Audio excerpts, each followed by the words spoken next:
At least my son cut the grass. Good morning, everyone. Yes, back to reality. Riding to work, ready to face the rain on the way back. Mallorca now is a very distant memory, almost like a parallel life. A week or so ago, first long ride back in the Surrey Hills. Very nice ride anyway, but completely different. Of course, rain halfway, bike all dirty, but nevertheless good experience, and quite nice to see the difference in the short punchy climbs compared to the long ones in Mallorca. Yes, I was very happy with the performance on the hills. I guess even mentally, if you prepare for the shorter hills, you can really tackle with more strength, thinking it's not going to last forever, while when it's like half an hour, 40 minutes an hour climb, you definitely need to adjust your resources accordingly. Yes, Richmond Park is not the Sierra Tramontana or Sacalobra, but still a very nice ride to go to work, so I can't complain.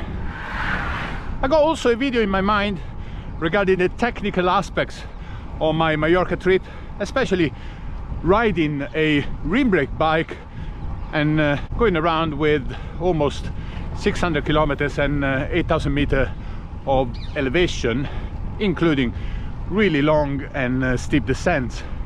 So yes, something to highlight how I survived the experience, and that will come next.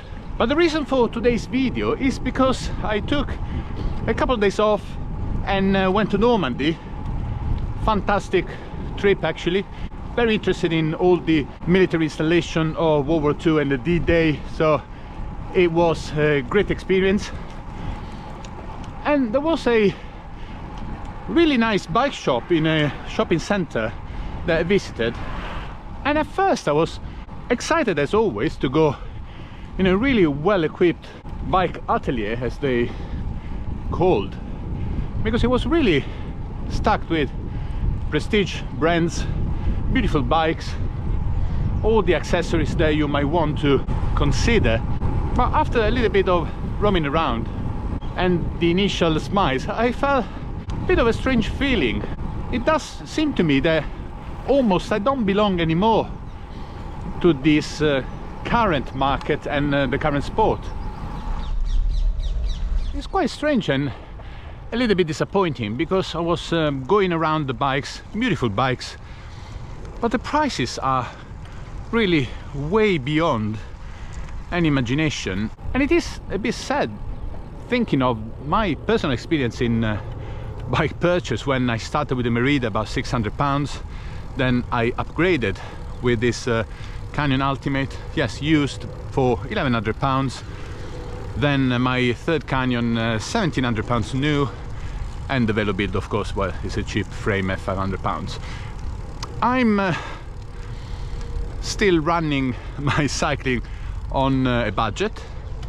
At the same time, I believe the bikes I got, especially for their purposes, they still offer very good performance, good weight, yes, with an old technology, don't get me wrong, but at the same time, for me, in my personal situation, if I were considering an upgrade, I find myself in a bit of a struggle, because if I look at the angle of the lightweight bike, for example, if I would need to reach 7.3 kilos, including pedals, bottle cages, computer mount, the price you need to pay for a new bike that will come, of course, with disc brakes is enormous. Then I'm thinking, well, I might slow down a bit in the descent and keep the rim brake bike to keep the benefit of going uphill on a lighter bike. At the same time, if I want to consider the aero bike, if I say let's get something better than the Velo Build, again the price is very, very high, and for the flat and rolly terrain I really don't need that powerful disc brake system anyway. So I'm a bit stuck, unfortunately, by my own decisions. Maybe I've been following the wrong influencers, I don't know. But yes, everything that starts with the 3000 is now mid-range, low mid-range. Everything 4000 to 5000 seems to be good mid-range, but still need some form of upgrade down the line. And if you want a light bike, fast and all the good technologies, you are looking at the 7, 8, 9, 10,000 pounds. And it's no surprise that quite a few riders like me are looking at brands that are selling direct to the customers, like yes, Velobuild, Elves, Windspace, Yolio. Yeah, all these now are established brands and offer good products at a fraction of the cost of the mainstream bikes. But I'm still a bit sad because I want to shop and lurk on the windows of those mainstream bikes, but the distance between what I consider to be acceptable in terms of expenditure and what they are offering is, at least in my mind, a bit too much.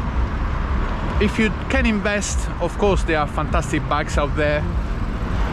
Maybe I'm just envious, maybe it's the weather, maybe it's the fact that I'm not riding in Mallorca and I'm going to work, heavy traffic.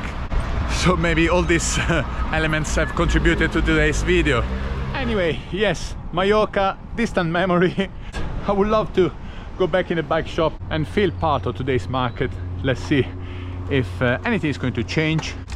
There are indications that prices are slightly going down. It looks like that COVID surge maybe come to an end. So who knows, maybe better news and cheaper bikes might pop in on the horizon. Let me know your thoughts in the comments if I got all wrong. Thank you guys again for watching. I'll see you in the next video. Ciao.